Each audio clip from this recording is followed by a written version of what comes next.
Hello, this is John Thackara speaking to you from France. I regret very much that I'm not able to be there with you in person, but I wish you every success with this important and very timely conference. So I want to share with you three basic questions today. My three questions are: how can design best contribute to the ecological development of rural villages in China, but also more broadly? Question two: what new skills and practices will designers need in order to make this contribution? And third, how will they acquire these skills that they need? Are there forms of action learning that can improve their capacity? Are there forms of action learning that are most effective in helping them to increase their skills and capabilities in this area? So question one: how can design contribute to the development of rural villages? I think it's important here to emphasize that we're not starting from zero or a clean sheet of paper. There's something like 15 years of experience, at least amongst the people involved in this project, that have tried to develop new techniques in different places. And the first of these is Design Harvest, from the leadership of Professor Lowe at Tongji University, where he's vice president. Then the Zhangyang Harvest Festival, where I come into the picture, bringing European experiments. And then the Urban Rural Exhibition, which was in the end of 2019, where 100 projects came together, which I'll talk about. And then my own experience with X-Schools and the School for Village Hosts in Europe, which is a more recent development.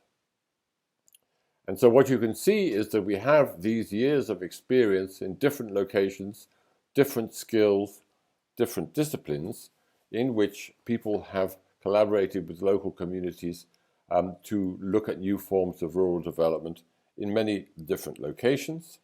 14 years of local work that we have to learn from. And the important thing is that we've worked on site with communities in different locations. They're not studio projects or theoretical projects.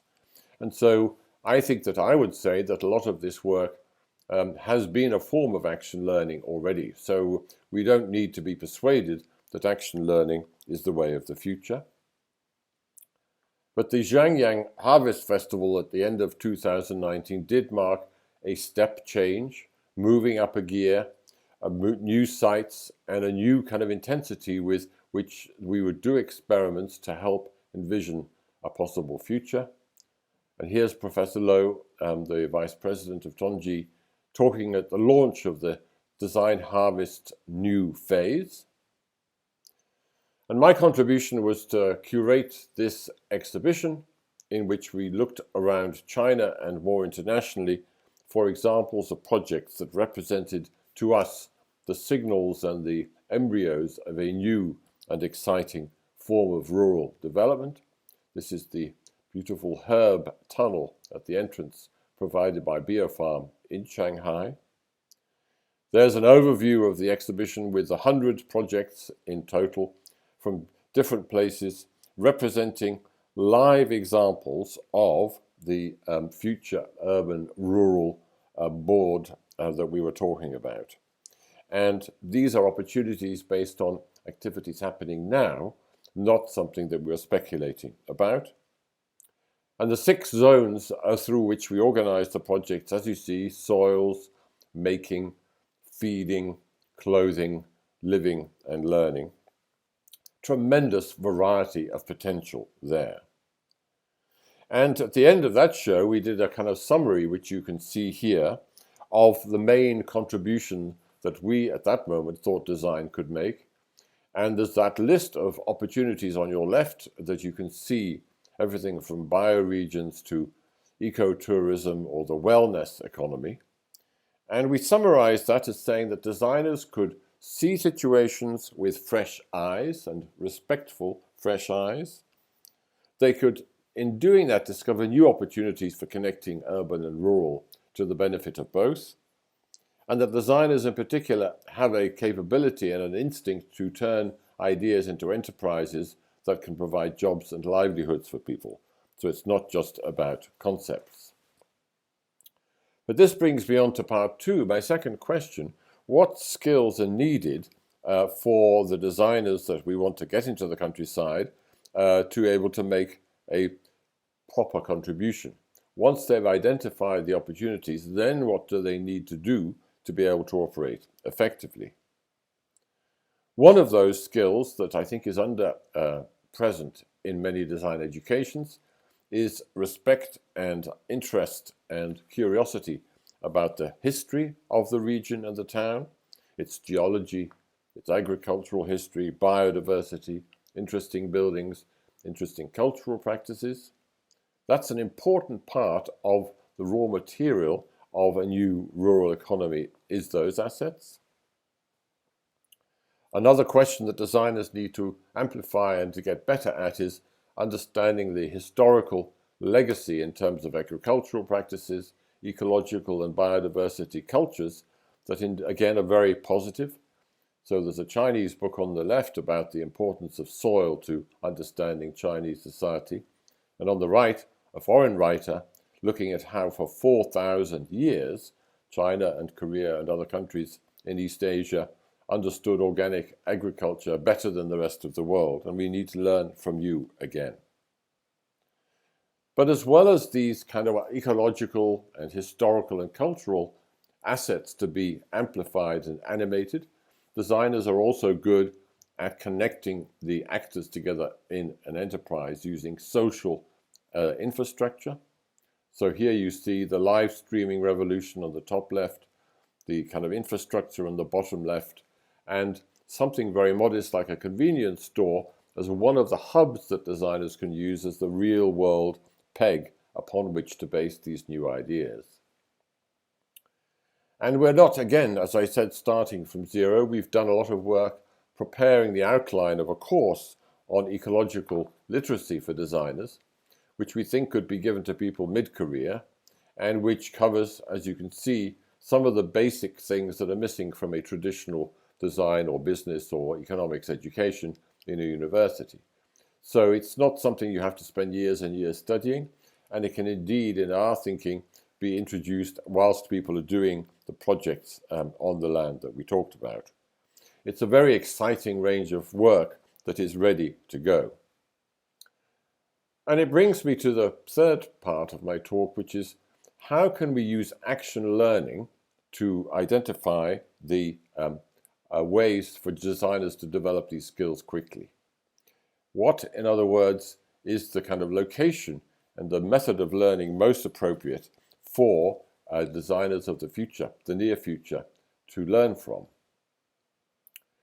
And the important detail here is that we're not just describing things that designers bring by way of the latest news on apps and technologies, because I feel very strongly that a lot of rural communities are innovating their own services and products at this moment, and designers should be respectful of what's already out there.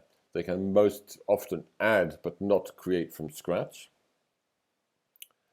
But in looking at the potential of active learning for the development of the rural economy, we've discovered many emergent practices that have potential to be added to, connected, or amplified. Here is an example of a range of places where designers are working with rural communities using new and old tools. As I said, we're not beginning from scratch. But as we move forward, and with this new platform and network that we're discussing at this event, there is a potential to add a lot of function and quality to these different activities. But we have so many potential partners to work with, and many of these are keen to be involved, certainly if China takes a lead in this rural development activity. And in understanding the infrastructure needed to enable this action learning to be effective and amplified, we identify these three channels, if you like: stories, that is to say case studies about projects in different places that people can share. Tools, such as the apps you see here, but also design tools or research tools or different ways of engaging with communities. And the third channel is the community itself of designers doing the work, of communities communicating with each other. Community curation is an important part of the picture. And just to kind of, as evidence that we're not starting from zero here, there are platforms with those three channels already emerging.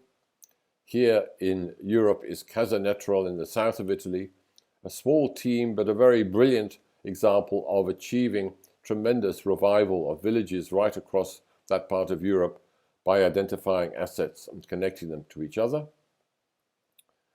Here's another example of new active learning, this to do with beer. Most localities could probably support a brewery, but it's not always easy for rural people to go to the city to learn how to do it. So here you have a nomadic mobile beer academy so that people can learn near where they live and work how to start a brewery.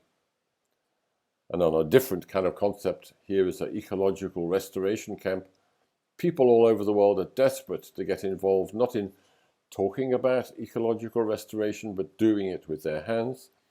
And this movement of camps connects thousands, tens of thousands of people already, but it's only just getting started. And here, my final example of an existing network, ready to be connected, ready to be enhanced, the Ravelry network around the world, fiber, sheep, pastoralists, rural economy, knitting, fashion, all connected, 6 million members and growing fast.